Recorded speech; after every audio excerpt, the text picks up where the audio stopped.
bien installé? Oui. Est-ce qu'on commence? Tu me dis.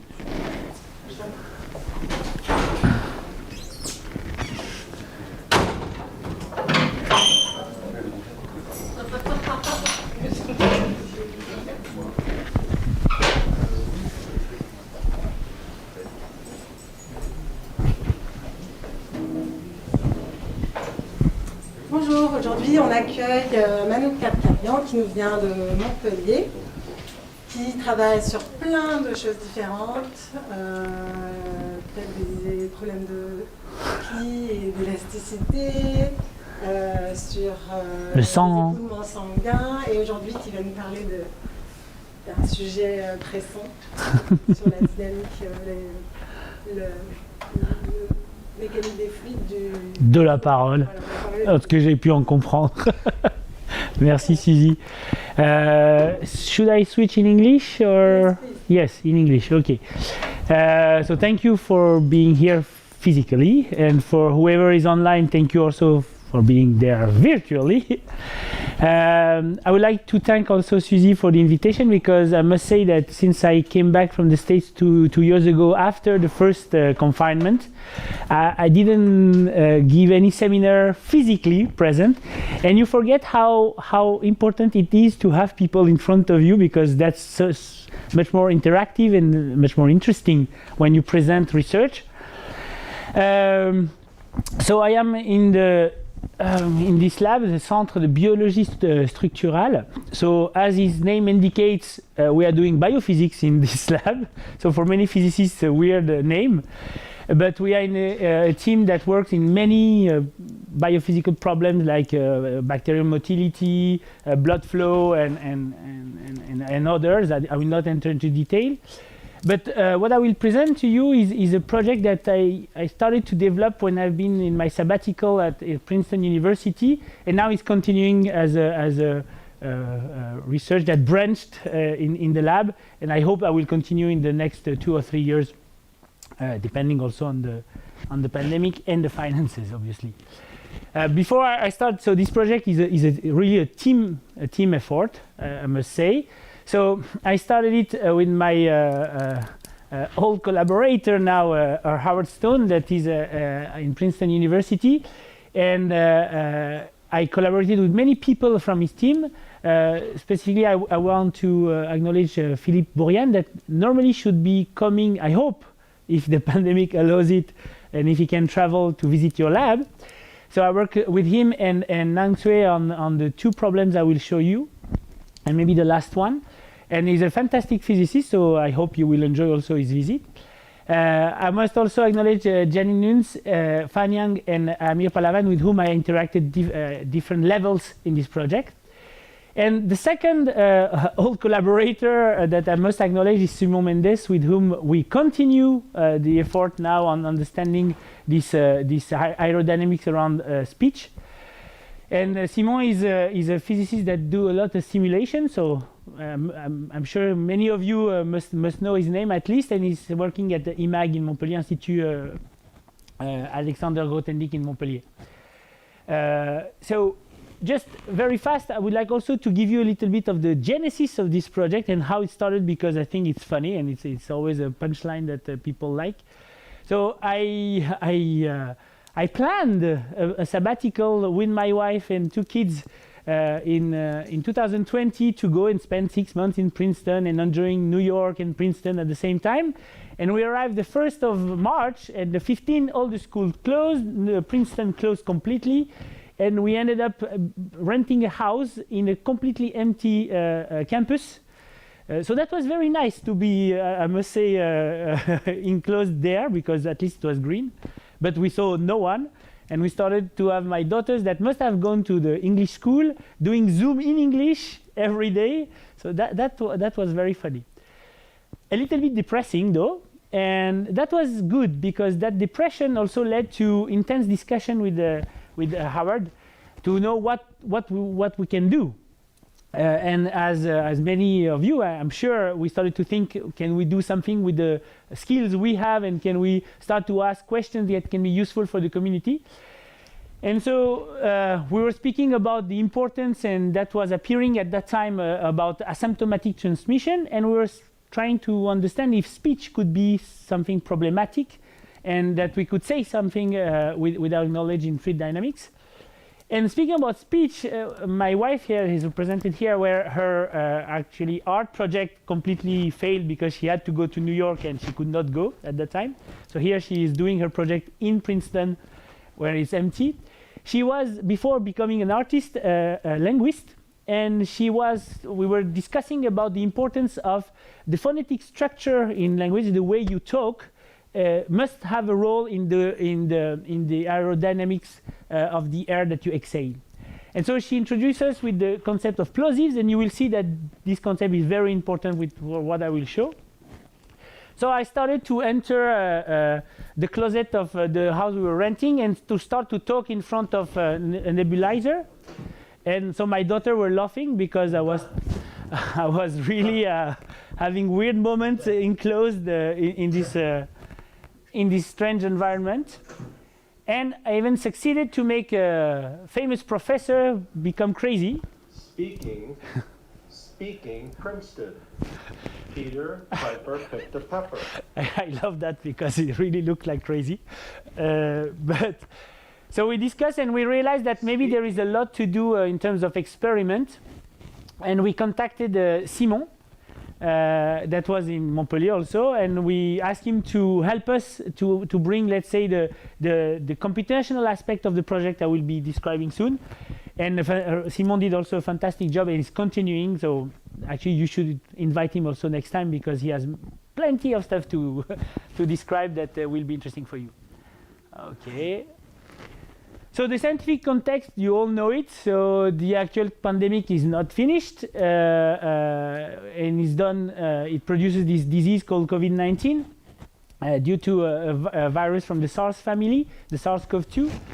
It already killed 5.5 million people, the last I checked, and in France more than 125,000 people. So it's really relevant to think about this problem. So obviously not as biologists, because I guess there are not so many biologists in the room, but as physicists, and we can say something about this problem and certainly work on it.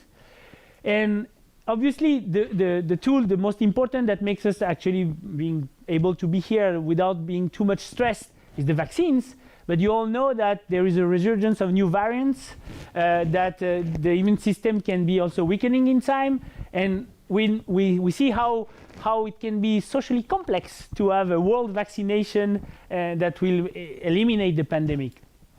And new variants can come, new viruses also. So there is a crucial need for quantitatively understand how we can define distancing rules between people. What does that mean that I am speaking here at 5 meters from you, that we are in an empty room with the windows open? Does it make sense? Not sense. Are we speaking only about space? Should we speak about time? And so on and so forth. So you see here, already saying these words, you understand that the physicist could really play a very interesting role, and mechanicists too, obviously. And the other aspect, which is still not clear in this disease, is the transmission mechanisms. Okay, and from the beginning, that was a question. So now, in 2021, you can read many very nice reviews on this. There is a large stream of evidence that shows that clearly there is a big part of the transmission that is associated to an airborne route, okay, of the virus. There are existence of large super spreading events. I will give you just a few examples in cruises, in ships, in cruise ships, sorry, offices, fitness clubs, cafe, choir, slaughterhouses, care homes. And most of the time, what has been shown also in the epidemiological cases that have been studied is that the transmission is higher indoors than outdoors, and is substantially reduced by indoor ventilation, what Pierre, I'm sure, is measuring all the time here now. And you must understand that he's not crazy. It makes sense, especially for the students, I guess, that could be pissed off sometimes. And there are many other proofs that is an airborne route. And what is a little bit strange for people is to understand that most of the spreading occurs between people that are asymptomatic or presymptomatic. So the symptoms are not really visible. So I could be actually transmitting the virus to you. I'm not having my nose that is leaking, or I'm not coughing in front of you. And so that has been, I think, one of the big force for the pandemic to be so strong. There are 2 cases that have been reported as early as the 30th of January of 2020 and May of 2020, and you must have read that in the news. The first one is this conference that happened between doctors, 11 doctors that basically met in a room, and they were not touching each other. They were just discussing for 4 hours in the same room. And the people of the hotel where they rented the room were coming and entering and leaving the room, and basically taking the plate out and touching the same glasses that have been touched by these people. But none of them got sick, while the 11 people got sick. Okay? And it was because one of them had presymptomatic COVID, and 2 days after the meeting developed the symptoms, but he had already infected the 10 others. The other one is this famous and a little bit macabre case where this fitness professor was going from one fitness club to the other, just giving his course and running because he was actually late every time. And he was not touching anyone, but he was doing a lot of sport, exhaling a lot of air, and he infected many people. It was a very big cluster in Korea that made the news, actually. And again, it's another proof of this airborne transmission. Obviously, in all these cases, ventilation for indoor setting is clearly important, and it's problematic, and there is a whole field of people studying these ventilation problems. But often you realize, depending on the place where you are, that every case is single. And if you go in a bar or restaurant, the ventilation can be really poor or very good, and you will not even guess it.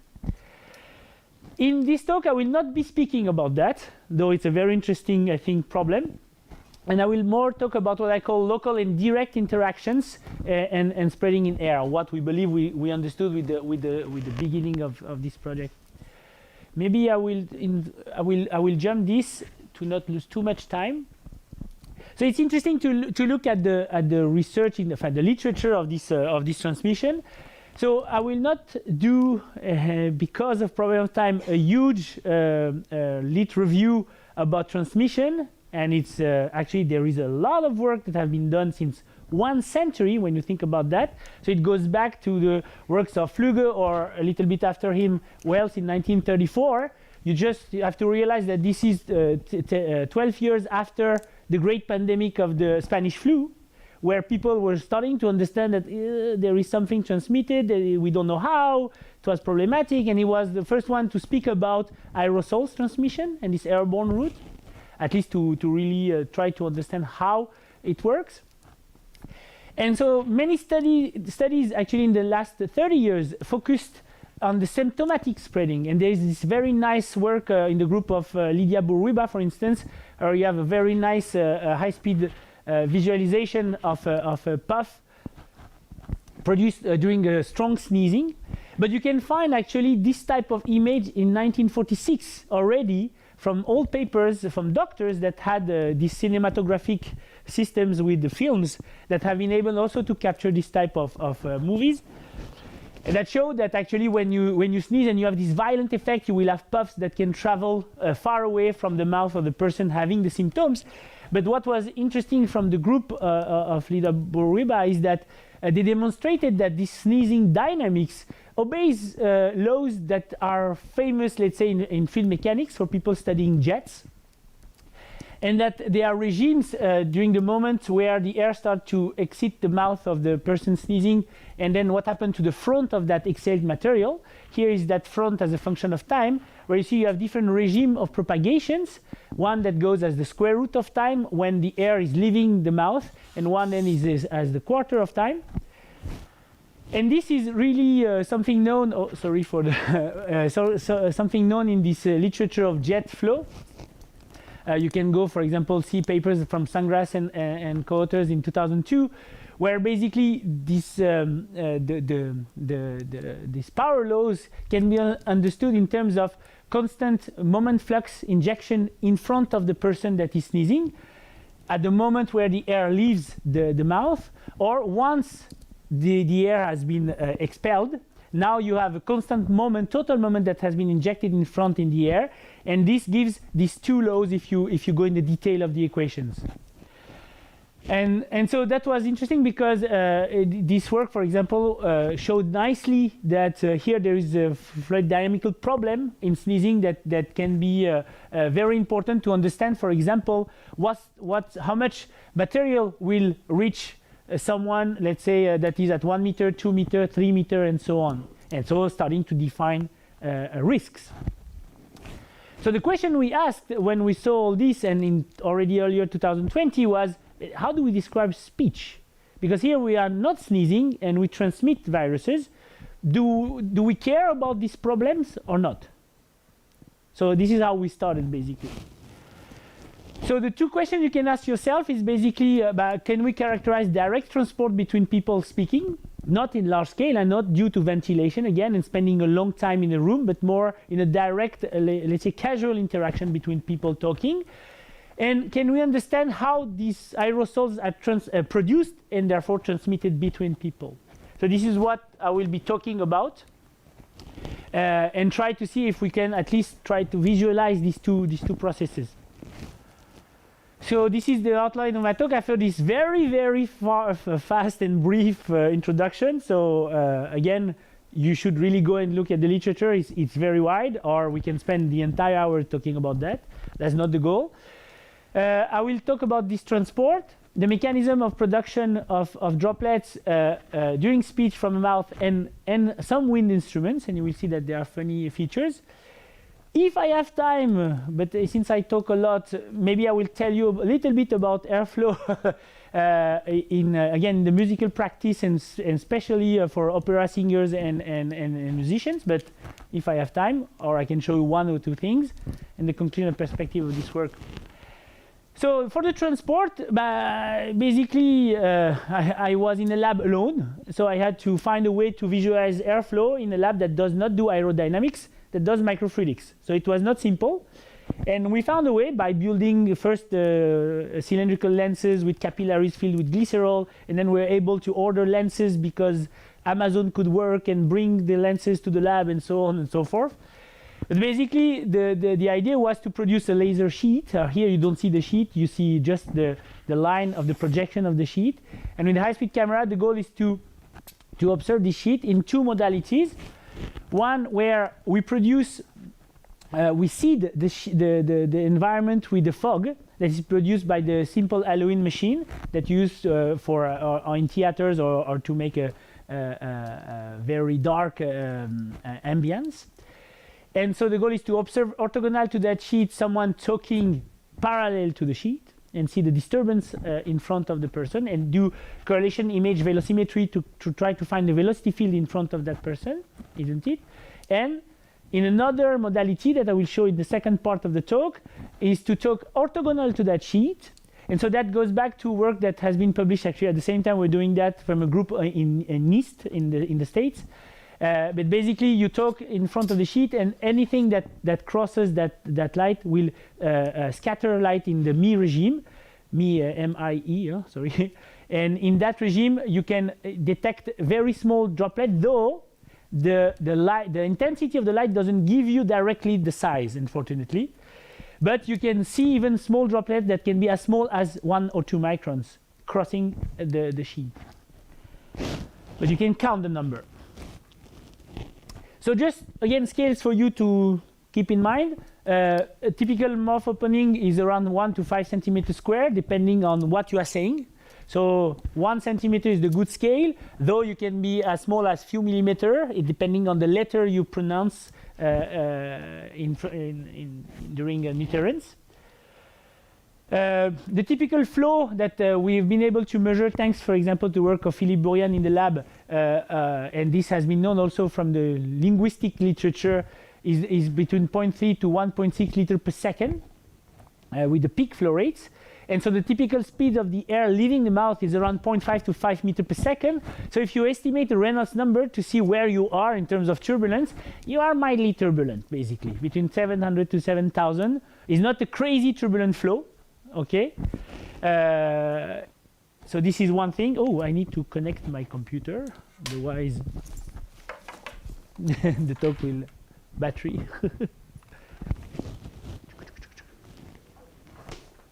Ah, merci. Thank you. J'espère. On va voir. Yeah. Yes, sorry. So the flow, yeah, is mildly turbulent, and if you think about the aerosol leaving your mouth, and if they are in the regimes that are under the 50 micron scale, if you estimate a number called the Stokes number, for who knows, where you estimate the ratio between the inertial forces to the viscous one, what you can see is that this Stokes number is smaller, much smaller than 1. So at least in the regime of very small droplets, the droplets follow the air. Okay, so they will not have, I don't know, their own trajectory due to their own inertia. And when you are at big droplets, bigger than 100 micron, is the reverse, is really inertia and the weight that becomes important. What you will call spitting, in a sense. Okay. Okay. So we started to basically talk in front of the sheet and use many sentences to see what was happening. And we saw different regimes. I will not enter into the detail, but basically the most important salient feature that we could see is that when we were using words that had plosive consonants, so what is a plosive consonant? P is one example of that, is when you want to have a syllable that need to pressurize the oral cavity, the air in the oral cavity, like P. You have to close your cavity, so here you can use your lips. So those are called bilabial consonants, plosive consonants.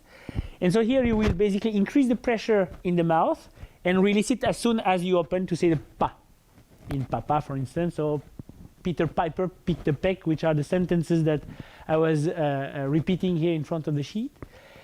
And so in this type of iterances, what we saw is that though when you will say vowels and other type of letters, most of the airflow will be localized around half a meter around your mouth. For these ones, for the one having the plosive, especially when you started the word, you will see that this will propagate very far in front on the sheet. So here, the sentence that he said is sing a song of 6 pence. And so the pence at the end, you will see that it leaves the mouth as a vertical structure. Okay, here you can see it crossing the sheet and continue even further down, but the sheet cannot capture it. And you see that there is a sing a song of 6 pence that has an orientation. So again, saying letters like S's that are called fricative because you have a lick to pronounce the S or F. They will have certain angle of emission. But the plosive consonant like P and B are the ones that are more directional when you think about someone that is in front of you, okay, and that reach the biggest distance. By the way, just for notice, and this is something that Simon also is studying, there is a table here, yeah? And so what you see is whatever is expelled here reaches the table, but then it is dragged by the pens later on, and you see that it goes up. So we are trying to understand this aspect of the flow.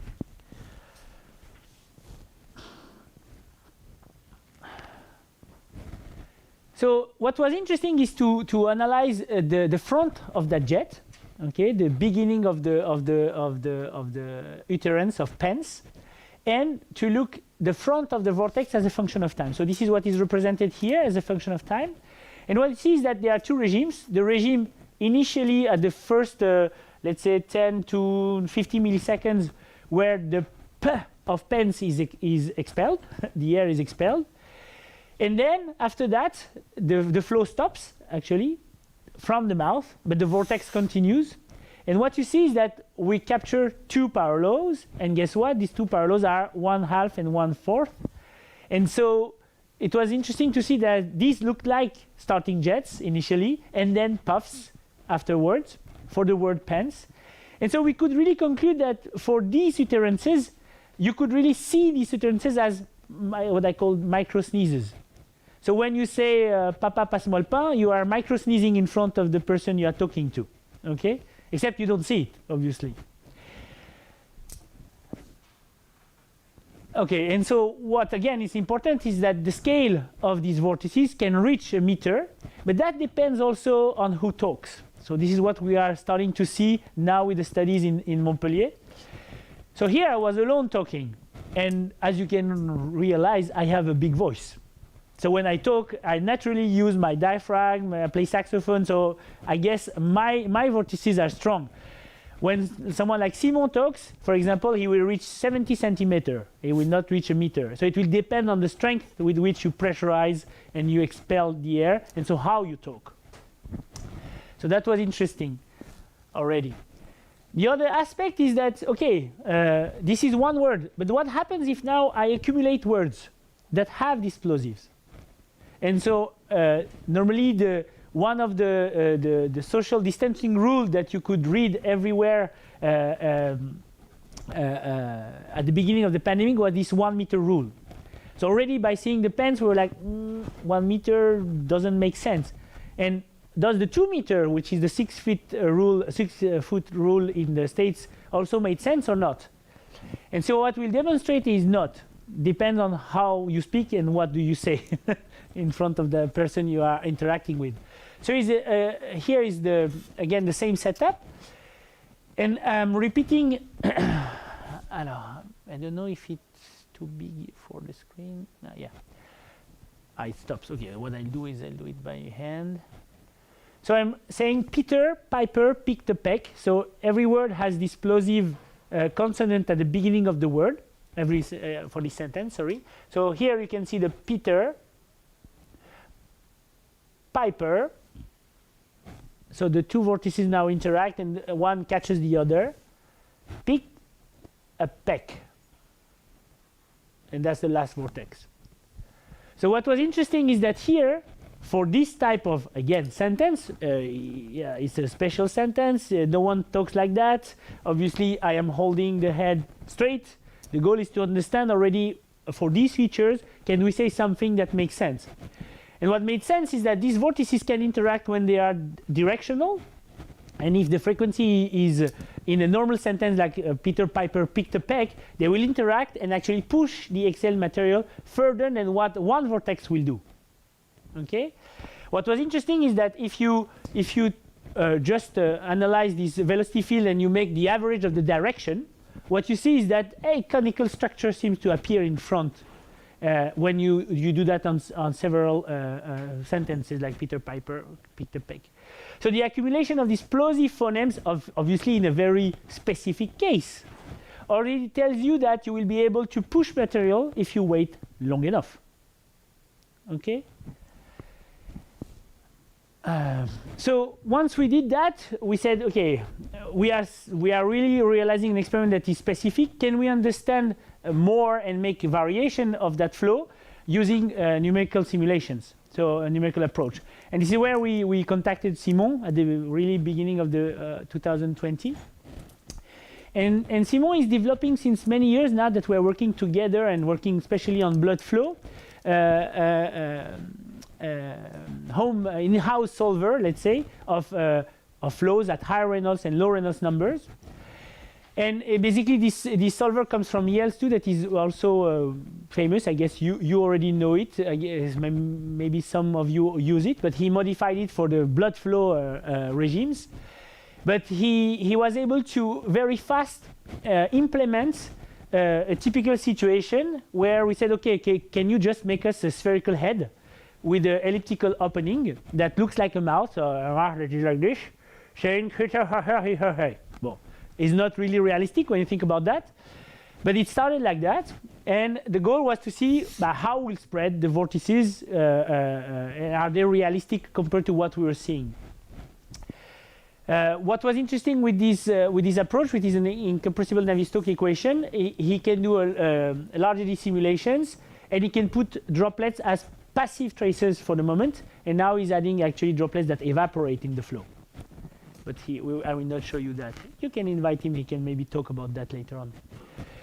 So what he needed was information about flow rates and pressure, because that's what you need for the simulations.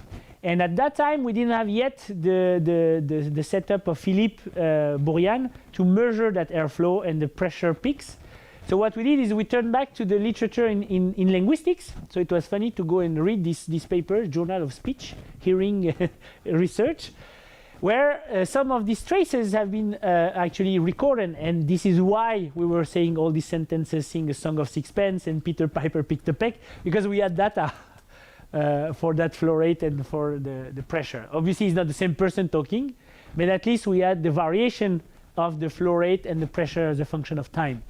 So then using that for the CFD simulation, he was able to basically produce a sentence, breathing, a sentence, breathing in, sentence, breathing in. So Peter Piper picked a peck, Peter Piper picked a peck, and so on and so forth for any cycle that we needed. Okay, so those are the two places. And so this is the typical simulation he got. So what you see is that obviously at the exit of the mouth, the flow is very unsteady. It's pretty complex. But if you start to look further down in of this jet, first of all, you start to see the structure that appear. It looks like a conical structure, obviously. And that in this region, even though you have a turbulent flow, again, we are not in a laminar regime, this flow looks like a steady flow, not an unsteady flow like here. And you will see why in a second. And just for the scale, this mark represents 2 meters. So obviously, again, by the accumulation of these cycles of expulsion, exhaled material, so these traces become are pushed by the airflow and can reach the 2 meters without a problem. Yeah. Sorry, I have the feeling if he said only one sentence. I have the feeling if he was doing only one sentence, I don't see why. You will see. You will see. You will see what happens. Very good. So as we said, so this looks like a lot the constant moment flux model. This canonical approach of starting jets that are known. You can find many papers, and this one is pretty interesting actually, where you have an injection of water in water, and you have the dye that spreads turbulently with this conical structure, with the square root of time and so on. That was what we could see in this unsteady regime of injection. Okay. So what is interesting though is that now if you say, okay, I have a conical structure of the flow, you just because of the fact that the radius will change linearly with the distance, then the section is basically going as x over as the power 2. So it means that by the laws of conservation, the speed will scale as 1 over x if I had a continuous flow. So the question then we ask Timo is, can you plot, please, the integration of the velocity field along the axis of the jet and tell us if it follows that. And indeed, what he saw is that though close to the mouth opening, but it was not as simple as that, as soon as you reach half a meter, for cycle 4, so already you said 4 times the sentence, then 6, then 8, then 10, then 12, then 14, what you see is that the jet is starting to build up, okay, for a different number of cycles that you have. So saying it one time, you will not get that far, for sure. Okay, and the law will change, and I will show you again the data.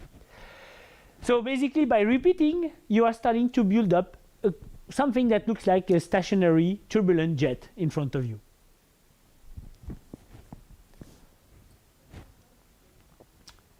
Okay, so indeed, then you can do an experiment with a simulation in one sentence and then repeated sentences. And so he just plotted this distance as a function of these parameters. So I will not introduce it, but this is time normalized by the angle, the speed at the exit, and so on and so forth.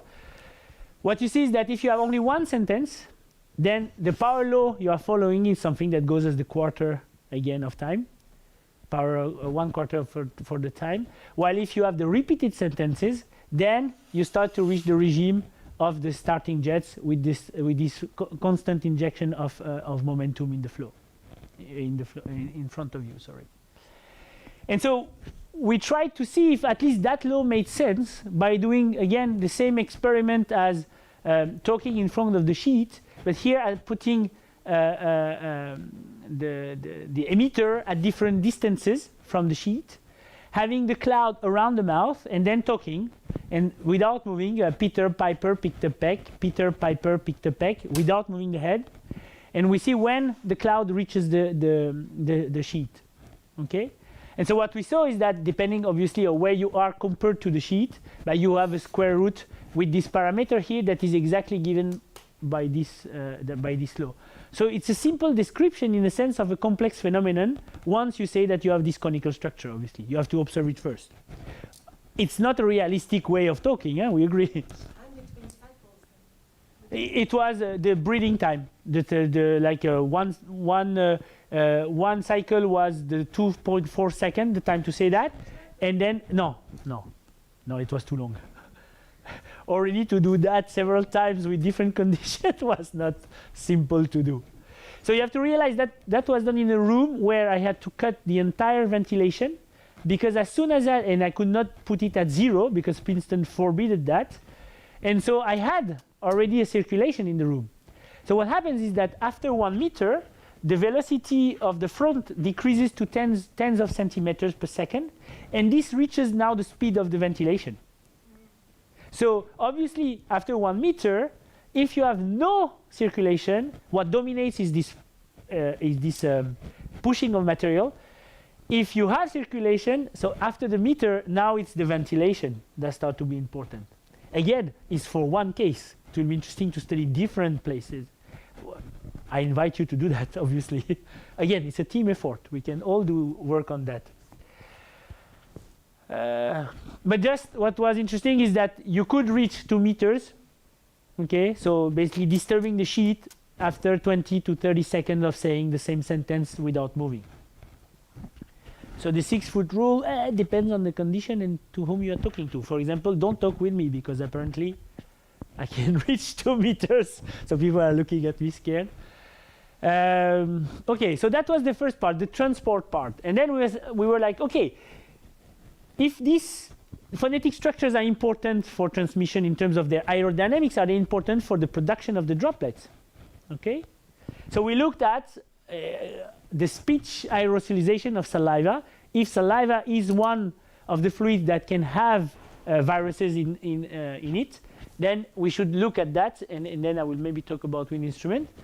For this droplet formation due to phonation, there have been several work, and there are many groups that work on that. For example, the group of Lidia Moroska, one of the most cited papers is this one of 2011, that proposes two, so they have been measuring these droplets for speech. So they saw that there are droplets produced, and there is another group of Bill Ristenpart more recently that did that at UC Davis, where they propose that there are two mechanisms, but never observed directly these mechanisms. One is that there are apparently film bursting in the lungs alveoli, and this due to the breathing that the film form and break down, and this breaking could be the origin of these droplets that can be as small as 10 microns or 1 micron. And the other is what I guess Stefan will like more is the ligament stretching. This is the other type of model, which is basically flow over a liquid film that will maybe drag a ligament that itself will break down into bigger droplets, and those droplets maybe in tinier ones. But again, for speech, the mechanism have not been observed. So we said, okay, could we at least look and see if there is another type of mechanism that could be also proposed and this time observed. We'll try to accelerate. So again, this is the second modality, so the laser sheet. And so I'm talking in front. Pa, pa, pa, pa, pa. Pa, pa, pa. Ba, ba, ba, ba, ba. Pa, pa, pa, pa. Batterie 80%. Connecté à micro de manouche. Voilà. Is connected or not? New? No? Aha.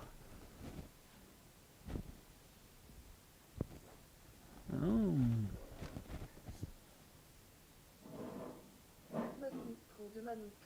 Déconnecté. Yeah. Un associé un appareil. I see that there is a problem with my computer. That's not nice.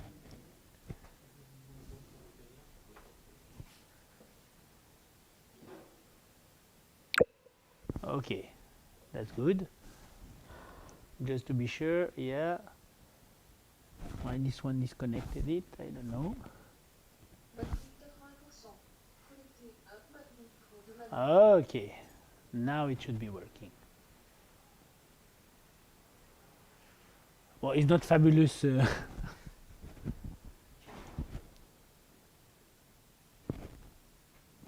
Why we don't hear it? All this for that. So I encourage you to do this experiment, not in front of the laser sheet because it's not easy to have. But if you are in the sunlight, and if you can find a place where you have basically a shade that will just cover your eyes, okay, but you will have the sunlight just in front of you, just look at the horizon and start to say papa passe-moi le pain or papa papa papa papa, and you will be surprised. So I invite you to this experiment, but if you do it in front of the laser sheet, it's much better because then you see it really in presence. Bon, it starts to be annoying, this guy that is talking. Up, voila. So what you will see here is just a cumulative projection, is that at a few centimeters when you say pa, you have all these droplets that cross the sheet. You can count them. Again, you cannot get their size with just these flashes of light because you need to be in the mi regime and analyze exactly the diffusion of light, but that's okay. So depending on if you say pa or ta, the angle of emission of the aerosol is not the same, first of all. And you can look at this cumulative number of droplets as a function of time. And what we saw is that if we have the noise, which is basically all the dust in the room, because it is not a clean room where I did the experiments, you have the vowels that seem to produce some droplets, but much smaller in quantity, if you want, compared to what you can do when you use these pulmonic consonants. So the bilabial, pa, a, pa, ap, ba, a, ba, ap. The velar one, like the k, where you have the tongue that touches the palate deeper in the mouth. So the ka, a, ka, ak. So everything happens deeper in the mouth. Then you have what is called the Dante Alveolar, where you have to use your tongue that you have to put in between the palate and the teeth. And so to pronounce the d or the t. And so you can try yourself when you are at home. And then the fricative, where you have this lick, the s, that allows you to pronounce these consonants. The one that produced the most droplets, again, were the P and the B's. And so that was interesting that they were in association, let's say, of the fact that those are also the most dangerous because those are the ones producing the vortices that can go very far from you when you talk. So that was interesting and surprising. And so now what I did is I turned the high-speed camera 180 degrees and put it in direction of the person doing the experiment, isn't it? And so filming the mouth to try to capture the exit of these droplets with a very strong LED light, okay, at 5,000 frames per second. And so this is what I could observe. So this is representing a sequence of this movie. So at the initial stage of 1.2 milliseconds of the opening of the pa, okay, what you see is that there is a formation of a film of saliva, okay? This film breaks down and pores open, okay? And they propagate over the film and form columns of saliva. And these now filaments are being stretched by the lips that are opening. But at the same time, now that you are releasing the air, because you increase the pressure in the oral cavity, these filaments are being pushed by the airflow, if you want, or pulled, depending on how you look at it. So I don't know if it's very clear from where you are, but here you can see that while I'm opening, the filament is getting deformed. Maybe you see it better on the movie. And so again, you can look at this opening. So you have a first regime that is controlled by the opening of the lips, and a second regime of stretching that is controlled by the airflow. So what I could measure is that the filament will go as low as 80 microns, and then when I will reach the pixel size, which is 50 microns, I could no more measure it, but I could see it's there because some of the droplets that have been formed because there is a bead on the string instability at the same time that can occur are still there. And so the filament is being stretched and then breaks and is expelled. So here's another example where you will be able to see, because I'm further away, only the biggest droplets, but those you could maybe call that a spit. Disgusting. So you will not talk to someone with in the same way now. So this is again what happens in Papa, and these are the guys that crosses the laser sheet. Huh? So what you could ask then as a question is now, okay, we made a relationship between the transport efficiency as a vortex using a bilabial consonant. What happens is now instead of P, I use B. So what's the difference between P and B? Do you know? No. So the B uses your vocal cords. So when you do b, b, you make your vocal cord vibrate. While when you do P, it's silent. Your cords do not vibrate. You just make the pressure and you release. And so here you will see the difference in the dynamics of the filaments. So you see first the vibrations. And so the filament, now the air is going back and forth and exiting the mouth at the same time. So again, what we see is not the sound. So you have to realize that sound travels much faster than what we are seeing here for the airflow. So this vibration is really because the cords now are vibrating and producing a variation of pressure at the exit of the mouth. This breaks down the filaments a little bit earlier than with P. Okay. Second, now if you use a bilabial consonant that is nasal, because now the pressure is built but is released by the nose and not by the mouth. When you say mama, so saying mama is less dangerous than papa. And as you can see here, the filaments grow, but they don't leave the mouth. They will break around the mouth. By the way, you realize something very interesting that I always ask myself, because I had old professors that will often have their commissure full of white saliva, and I will ask myself where it comes from. It comes from this. So it's interesting because this is, you could see it as a soft failure in a sense when the lips open, and so these act as a reservoir of saliva. So depending on the composition of your saliva, how long you talk, they will accumulate material that will dry there. That was also a very interesting observation. So we are now trying to explore this because I find this very intriguing. And so that's the worst before eating. So here is the Dante Alveolar, because you could tell me, yeah, but okay, this is on the lips, it's a special case. Not everyone has saliva on his lips, okay, but everyone has a tongue, teeth, and saliva in his mouth. So now when you say teeth of Tata, so there are many features of that is interesting. So here you will see filaments, bubbles. Here you will see again filaments that break down, film that breaks. So the same features appear. When the tongue moves, you have basically the extension of a film that breaks down and then is breaking down in much smaller droplets, if you want. The angle of that we saw comes from the structure of the teeth and the way you expel the air. I am sure I'm super late, but anyway, I will accelerate. Yeah, I'm late, huh? 10 minutes, okay. Very fast. If in your mouth you had only water, okay, you will not see this type of filaments. So basically, this is known in the literature of jets of viscoelastic fluids. If you have a water jet and then, let's say, a polyethylene glycol jet or polyethylene oxide jet, you will get this structure that have filaments in between droplets. It's called the beads on a string instability. And so why these droplets appear? You know, it's surface tension that is trying to minimize the surface area for a cylinder. You know that droplets will appear. But then you have competing effects. You have inertia, viscous stresses, and elastic stresses that will fight to slow down this process, okay, or even kill it.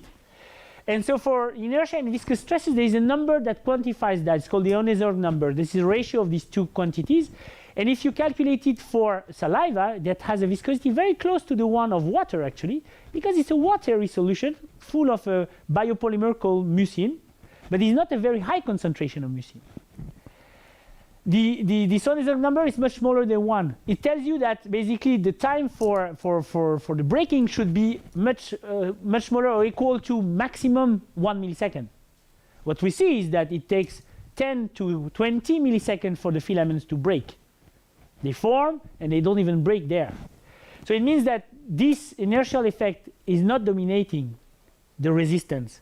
And if you look at now the elastic stresses, you can have the characteristic time scale for mucin, which is of the order of few to 10 milliseconds. And so it gives you a Deborah number, which is the ratio of this characteristic time to the characteristic time of opening of the lips. That is of the order of 1. So you are in the regime of Deborah numbers that are of the order of 1. And elasticity dominates the formation of these filaments. Okay? And those are important. Without filaments, you don't grow big enough, so you don't thin enough. You are not stabilized to be able then to be stretched even further by the airflow. So you see that even though you have a little amount of biopolymer in your saliva, this makes a difference if you had only water for the production mechanism of these droplets. So then I told you vowels produce a little bit of droplets, but there are no lips there. But then you could say, how do we produce these vowels? And so you can find movies for people actually studying phonation for singers and people that have problems with their voices, where you can do a stroboscopic image, and you can find that on the web, of your vocal fold, the glottis. And here you see two, again, soft surfaces full of mucus that separate at a frequency of 100 Hertz, or 200 Hertz, or 400 Hertz, depending on the sound you emit. And so it's stroboscopic, so it's not a high-speed movie in that way, but sometimes you catch filaments. So again, maybe the mechanism of production of those droplets that have been detected on the sheet could come from the glottis itself. Okay? Annoying, I know. Last thing is that now that you start to learn something about the physical aspect of that production, you can start to play with it. And so what we did is that we said, okay, what if I change the rheology of the saliva? One way could be if I eat a gum. The other way is if I put a lip balm. And the lip balm will change both the wetting properties of the saliva and the rheology of that saliva film over the lips. And so what we saw is that this basically eliminates the filament production. So again, you will see Papa. So everything happens here, and they break before even the air is going out. So here, obviously, what you have is a very thick now material. What I realized is that when you wear a lip balm, you have the tendency to pass your tongue in front, on top of your lips, because you have a feeling of you are not feeling comfortable. And after a while, first of all, the lip balm wears off. Second, you start to re-wet your lips. And so after, I don't know, saying Papa after 1 minute, it comes back. So what we saw is a decrease of the number of droplets, but then a re-increase. And so it's not a perfect solution, obviously. Or maybe lipstick could be another way, but I don't know. I just showed that, I guess, in the last movie, because otherwise people will kill me. It will be too long.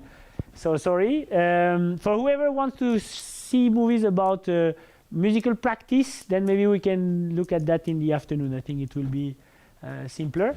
So during this confinement, I brought my saxophone with me, so I'm a very amateur playing. But what I did is to play in front of the laser sheet.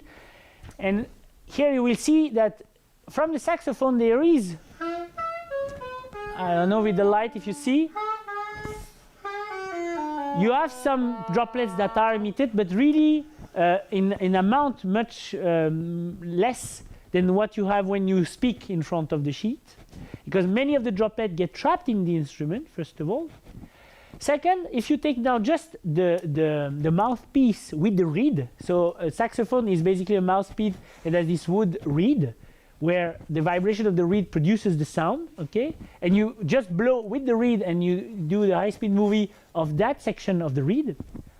So first of all, here if you make just the mouthpiece in front of the laser sheet, this is what you see. So it's a very nice aerosolization mechanism, by the way. So a vibrating reed with saliva. So it's really a waha! You are spraying in front of you.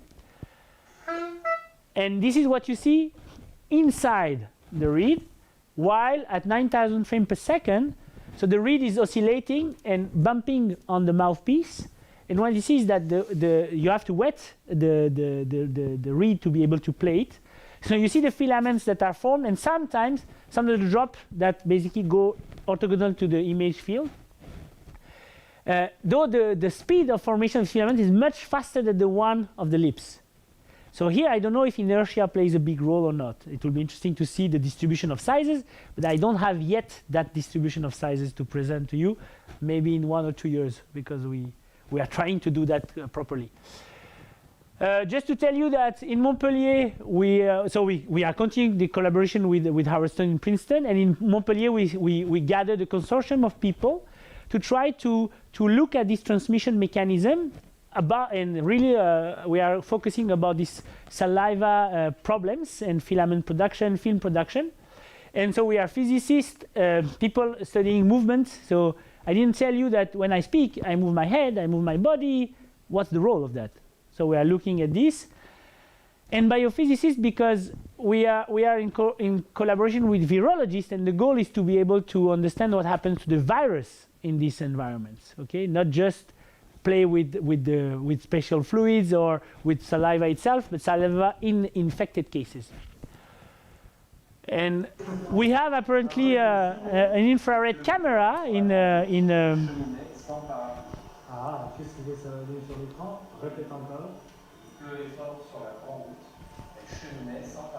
So we started a project that already I had the idea in Princeton, and Philippe Bourrian brilliantly was able to develop it, because they have been landed an infrared camera in Princeton at the moment I was leaving, and we were contacted by the Met Orchestra to help them place themselves during repetition and prove to the people that maybe they could play with their instrument, and how to visualize the airflow coming from their instrument to stay safe. And in the United States it's a big problem because of liabilities. And as Pierre will say, the best way could be maybe to study CO2 fluxes, and an infrared camera allows you that. So by using infrared camera and a filter at 4.5 micrometer in wavelength, you can look at the CO2 emission. So what we saw is the CO2 emission taking out the thermal emission. Okay? And so this is what we did, and I will just try to, I will not do that because otherwise you will hate me. And this is the movie we had, I have to show you, with the soprano singer, and she was able to sing on her own voice while we recorded her in the lab, and she did a recording in the Met Orchestra alone.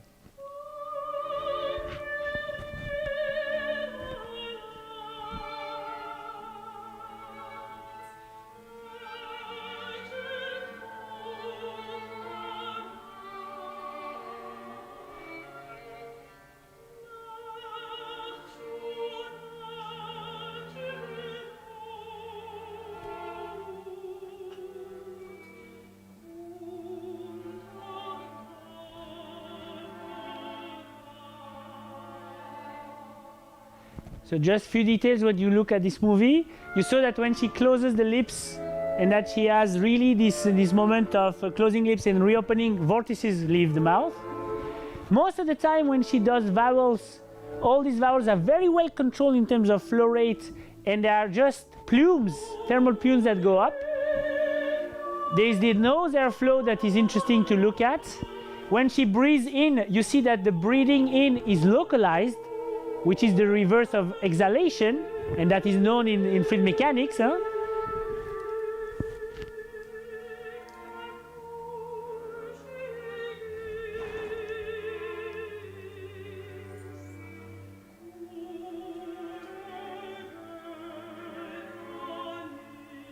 And I stop here, I think.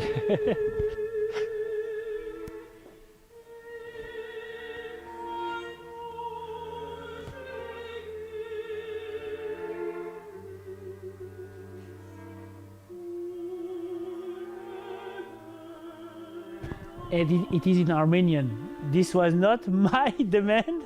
She sang a lullaby. This is an Armenian lullaby, and it's wonderful. I stop here.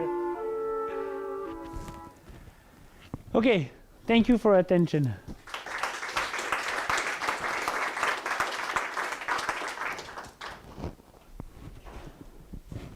you for this great talk. Makes me want to wear a mask forever. Sorry, I should put mine now. I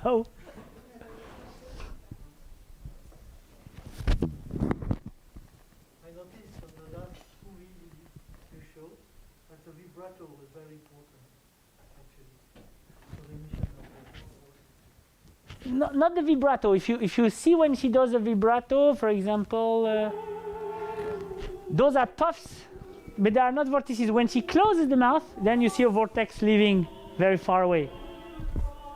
You see here? She's doing a vibrato, and it's just going up. It's not easy to catch, but if you...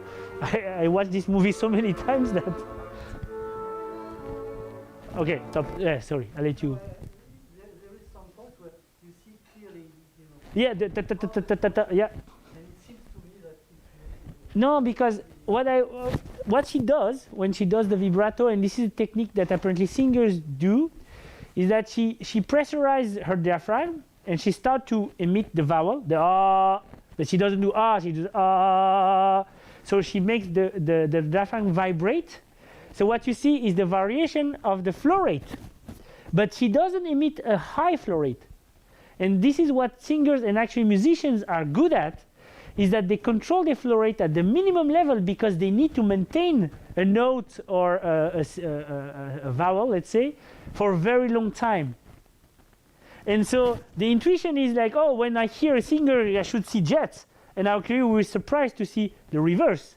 When they sing, they control very well their airflow. And they need that professionally to sing.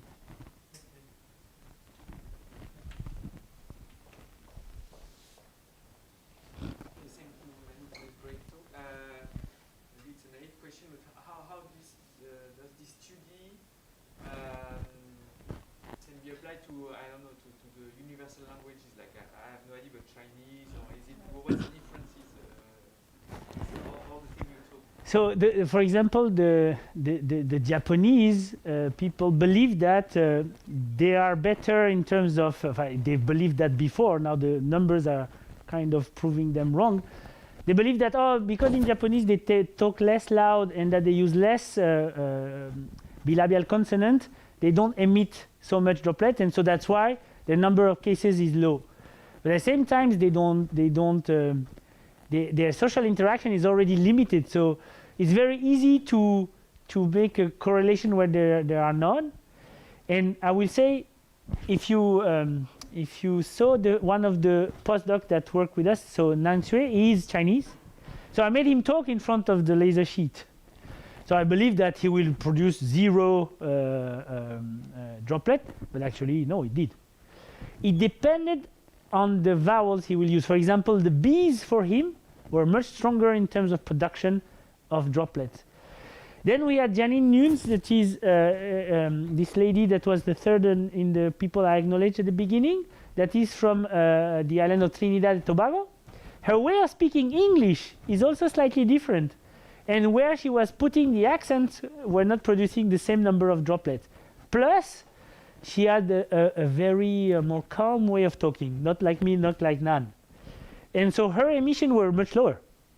So it will depend the variation between people and the way, for example, for the same language, how they pronounce the words. I'm starting to be really out from my expertise here. I'm telling you what I read, and that's why what we think we should be really doing now is to talk with linguists. So especially in Grenoble, there is this group from GIPSA Lab, for instance, that I think we need to be more aware of what we are doing.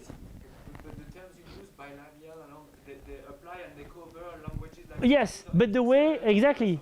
But the way, for example, you will say pas, there are subtleties. For example, me, I have the tendency, especially when I speak in English, to make what is called an aspiration. And many French do that. Actually, the French are known to put aspiration where they are known. For example, they will say hair instead of air, and they will say the reverse when they need to say the reverse. And so what happens is that if you add an aspiration, actually your vortex is much better, much more beautiful. It's really impressive. So the p, the little impulse you add, makes the vortex better. So here it means, again, there are the subtleties of the linguistic aspect of how we talk. So it's an excellent question. What I'm saying is that they must have an effect. I don't know which one. And we have to be careful when people try to say, yeah, but then Chinese should have less, or Spanish should have more. And yeah, needs to be tested.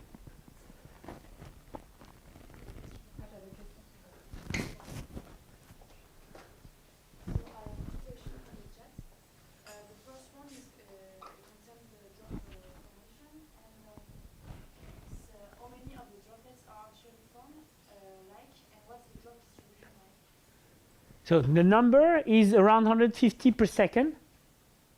Okay, the number, the size, I don't know. What I see from the high-speed video on close view is that they are under 80 microns. Sometimes they are big ones, like I don't know, 150. What you will call a spit. What you sometimes you see like a big meteor going out. But those I think are the less dangerous ones.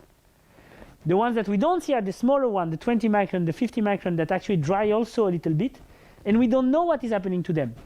What will be interesting is to measure the size. So there are some groups that are trying to do that, and I'm trying to do that. Apparently, a German group has done that already, because I saw a medRxiv paper that has been actually just submitted, where they pretend that they see the droplet size of around, in this magical range where people don't know, of around 1 to 10 micron as the highest number of droplets. Okay? So from the flashes, I cannot say which one are which, because the flash does not really tell you the size. A little bit, but they are not precise. So I must say, I don't know. From what I saw is that they are under 80 microns for sure, because the filaments can thin down to that. Sometimes they're big because the filament will not break well. And so I don't have the size distribution. Again, maybe when I have that, I can come back and tell you. Okay, thank you. And the second question is,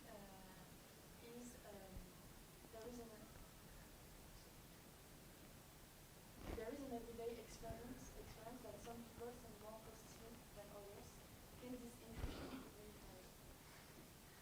Yeah, but yeah, for sure there are some people that emit more. Is what I just said. You see it in the way they speak, and which language they speak can be important.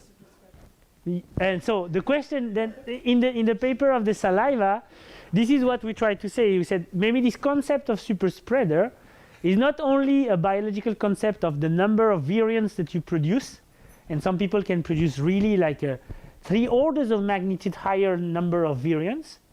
So those can be very dangerous. But the question is, but how is their aerosolization mechanism?